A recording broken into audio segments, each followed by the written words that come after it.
I suppose this is episode 2 of my computer build.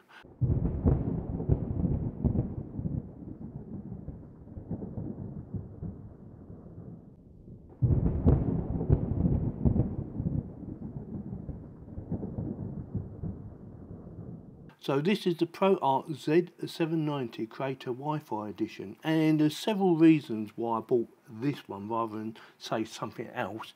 One, it's designed mainly for people who do a lot of editing, video editing, which I do. And the other reason is because of the connectivity of it. It has Wi-Fi, and so does some of my other computers. They have Wi-Fi, but this has 6E Wi-Fi, and also it has the 10 gigabit Ethernet connection, 10 gigabit, plus some other little features. And in this video, what we're going to do is an unboxing, see exactly what you get for your money, go through some of the components, give you an overview of some of the connectivity, and then we're going to do a BIOS update, because the reason I need to do a BIOS update is because I have a new processor. I have the Gen 14. Let me quickly show you. So Intel Core unlocked i9 14th gen. Yeah, it looks quite shiny actually. Yes, and from what I understand, it might not work on this motherboard without doing a BIOS update. So I thought what I'd do is do a BIOS update first. You don't need to put a processor in, you don't need to put a RAM on, and you don't need to put graphics cards on. So with that, let's get the unboxing done, see exactly what you get for your money. Because I've had this for a while now and I've been waiting to do an unboxing on it. So I believe in here we have an aerial.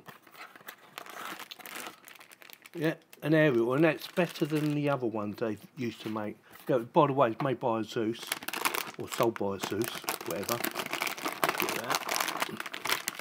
Let's close that. Oh, actually, I won't close the box up because there might be something underneath, and there is all the little extra bits. Get them out. We'll go through them as well. Is there anything in there? Is that it? Let's just double check. You never know. Yeah, it wasn't sealed, by the way, which did surprise me. And also what surprised me is they've had a sticker on there for some reason, and that did worry me a bit. I think, why's it got a sticker on it? So there she is. So we have an Intel LGA 1700 socket for 13th and 12th gen Intel. That's why we need to do a BIOS update. DDR5 for 4x DIMMs, a maximum of 128 gigabytes, with ASUS Optimum 2 dual channel, 4x PCIe 4.0 M.2 slots with heatsinks. As you can see, 4 times PCIe at 4.0 M.2 slots, so you can get 4 in there. We're going to be putting in 2. Intel 790 chipset, that's in there, baby. 16x1 power stage at 70 amps.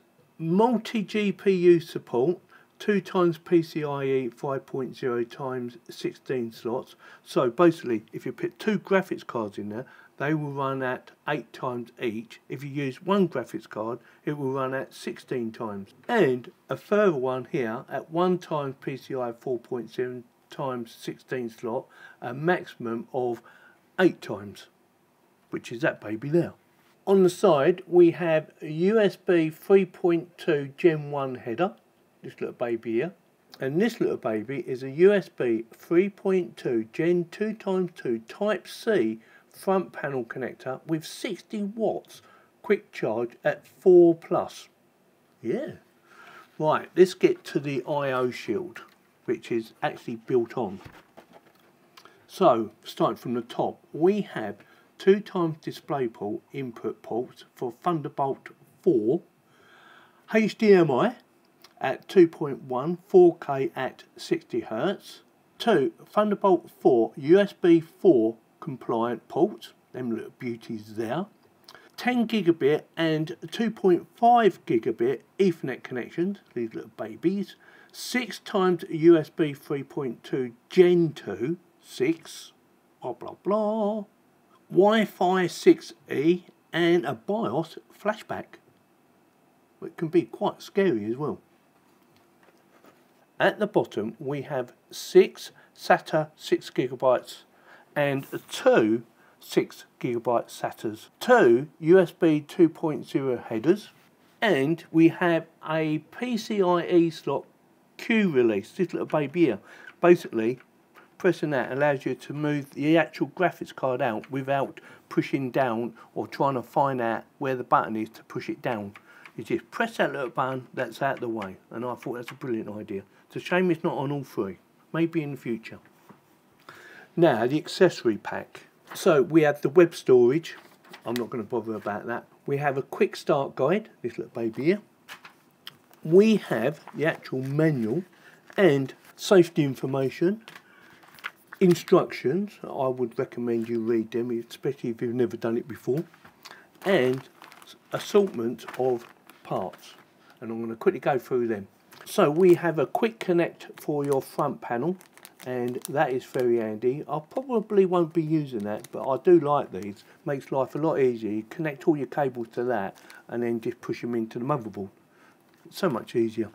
We have quick release for your M.2 spares, so you get 2 spares, very nice. We have a ProArt ruler. There, it's a little ProArt ruler. That looks very nice. See that? Very good. ASUS control center, step 1. I will have a look at that. I'm not sure what that's all about, but I'm going to have a look at some stage. DP to DP cable, DisplayPort to DisplayPort cable. Yeah, one off. You get 2 sets of rubber for your M.2s. I'm not sure if I'm going to need them or not, but there's 2 sets of sticky rubbers there. SATA cables, and you get 4. I probably won't need them, but I might need one of them. I might do. What's this? This, I wasn't sure what this is, and I still don't know what it is, but it's rubbery, and it's a funny shape, but I don't know what it is. So I'm going to leave that one. And an aerial, and it's quite a nice looking aerial actually, and I probably will be using that for the Wi-Fi connectivity. And by the way, in case I missed it, the Wi-Fi is 6E. Yes, I'm pretty sure I mentioned that. So that is it. What I need to do now is put some power to it, download the BIOS, and see if I can install it. Fingers crossed, because I've never done that before. I've updated BIOS before, but I've never done it like this. It'd be a first for me, and maybe a first for you. Let's give it a go, shall we? BIOS update. I've already installed the actual BIOS, and I wasn't sure whether I needed power for the actual processor. I wouldn't have thought so, but I wouldn't have thought it was going to hurt, because I'm not actually going to turn it on. I'm just going to press the power button. So I've got 1000 watt power supply, I've got the motherboard, I've got motherboard power going in, and I've got CPU power going in. So I'm going to turn it on first, so power. Now it should be some sort of indication come on.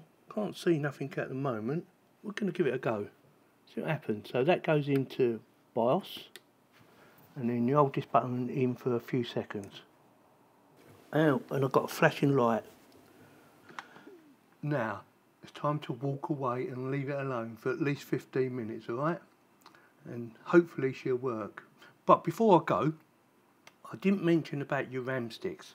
Now, should you have 1 or 2 RAM sticks, they go in number 2 and number 4. So if you've only got 1, you put it in number 2. If you've got 2, you put in 2 and 4. So that one and that one. If you've got 4, you just fill up all of them. And that will give you the best performance. 2 RAM sticks can be better than 4, believe it or not. So, just checking.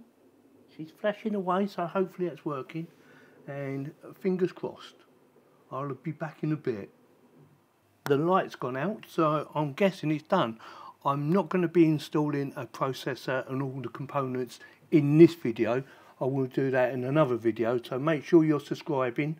Make sure you click on the bell to get notified to see if it's actually worked. And I will tell you whether I've had to do it again or not. But hopefully I don't have to do it, and hopefully when I put the processor in, it just works. So with that, thank you very much for watching.